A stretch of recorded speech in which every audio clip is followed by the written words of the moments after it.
Sa ating modernong lipunan dulot ng mabilis na pag-usad ng panahon, iilan na lamang ang tinuturing nating bayani.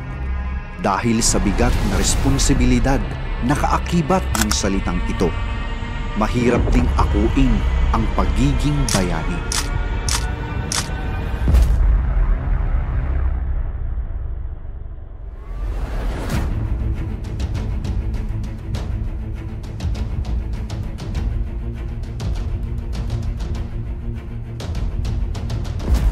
Ang Pilipinas ay tunay na humaharap sa iba't ibang hamon, dulot man ito ng panahon o pagkakataon. Sa gitna ng mga unos, bagyo, lindol, pagputok ng bulkan, pandemya o kahit sunog, palaging kinakaharap ng ating mga kababayan ang matinding epekto nito sa kanilang buhay at ari-arian.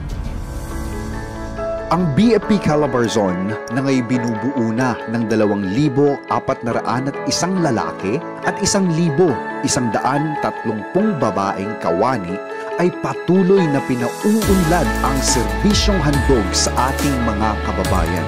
Sa bisa ng Republic Act No. 11589 o mas kilala na BFP Modernization Act, ay patuloy na pinalalakas at pinagtitibay ang ating kakayahan ng ahensya na makatugon sa lahat ng sunog o kahit anumang sakuna sa mga komunidad.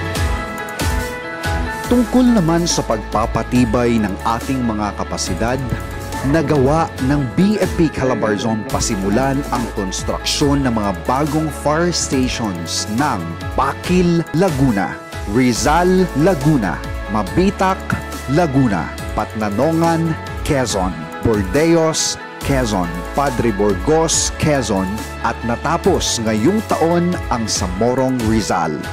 Nakatanggap din tayo ng mga bagong fire trucks and ambulances mula sa BFP National Headquarters. Ang 2 ambulances ay malugod na tinanggap ng Binyan City at Imus City Fire Stations sa Cavite at Laguna. May 6 na fire trucks din ang naibigay sa Carmona Fire Station, Dasmariñas Fire Station, General Trias Fire Station, Imus Fire Station, Magallanes Fire Station sa Cavite at Calaca Fire Station sa Batangas. Naging malaking karagdagan ito sa ating mga fire trucks na may kabuuang bilang na 423 BFP-owned at 275 LGU-owned at ambulances na may kabuuang bilang ng 22 BFP-owned at 16 na LGU-owned. Nadagdagan din ang ating BFP fireboats na ngayon ay naging 2 na at siyang ginagamit sa kauna-unahang Marine Fire Units ng Batangas City Fire Station. Ang mga kagamitang ito ay parte ng ating pagtataas ng antas ng kahandaan sa anumang sakuna. Naging matagumpay rin ang layunin nating magkaroon ng 142 fire station sa bawat bayan at munisipalidad dito sa ating rehiyon. Ang mga ito ay may kakayahang tumupad ng mandato ng ahensya, partikular na sa pagtugon sa anumang uri ng sakuna.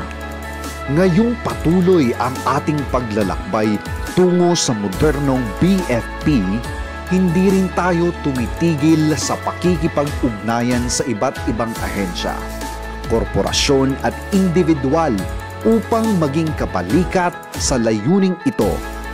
Ang kanilang patuloy na pakikiisa sa layunin ng ating ahensya ang tunay na sumasalamin sa diwa ng bayanihan at pagpapahalaga sa kaligtasan ng ating mga kababayan. Ang kanilang mga naihandog sa ating ahensya ay tiyak na malaking tulong sa pagpapaunlad pa ng kalidad ng serbisyo sa ating mga kababayan. 34 na taon na nating nalakbay, pero hindi pa rin tayo titigil na makamit ang pinakamataas na paglilingkod para sa ating bayan. Ang BFP Calabarzon sa pangunguna ng ating butihing direktor ng rehiyon, Fire Chief Superintendent Roy Roderick P. Aguto, DSC ay patuloy na maghahandog ng mas ibayong paglilingkod para sa ating kampanya ng ligtas na Pilipinas. Muli, kami ang inyong pambansang bumbero, ang inyong bayaning maaasahan sa lahat ng pagkakataon.